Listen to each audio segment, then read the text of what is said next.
Assalamu alaikum wa rahmatullah. My brothers and sisters, I wanted to share something that happened with me personally. Not too long ago, I went to visit a friend of mine whose mother was dying of cancer. She had been battling cancer for about 5 years, and news came to me that she was on her last days. So I went to visit the brother, and as I sat down with him, he was explaining to me that his mother is going through that state of sakarat al-maut, conscious and unconscious, and that the cancer was really starting to spread all over. So as I sat with this friend of mine and we were talking, his eyes teared up. So I assumed that because his mother's dying, and so I tried to comfort him, and I said to him, look, this is natural in life. And he said to me, I'm not crying because she's leaving. And of course I am upset, but that's not why I'm crying. I said, then why are you upset? He said, I'm upset because all my life, I've never thanked my mother for what she's done.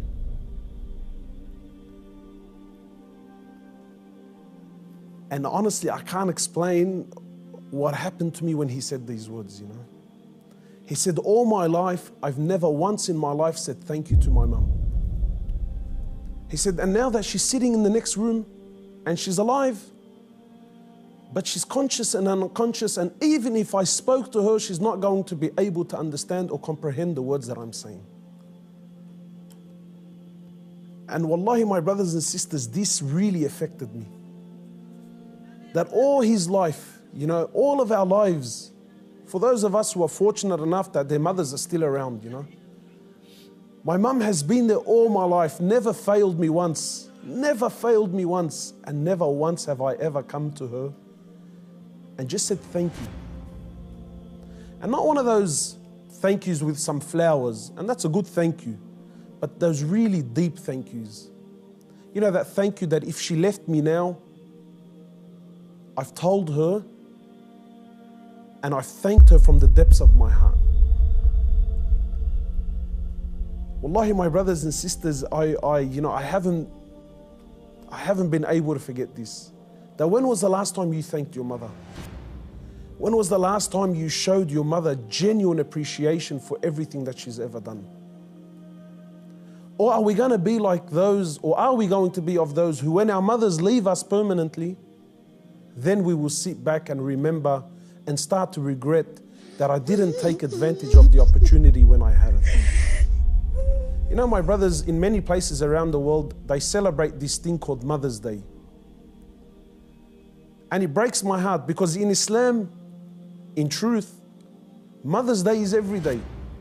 We don't single out one day of the year to say, oh, Mum, look, I remembered you today. But rather, we're ordered by Allah and His Prophet, more or less, to remember our mothers on a daily basis. A man came to the Prophet of Allah and he says to him, O Prophet of Allah, and many of us get this hadith wrong. He says, O Prophet of Allah, who is most deserving of my kind treatment?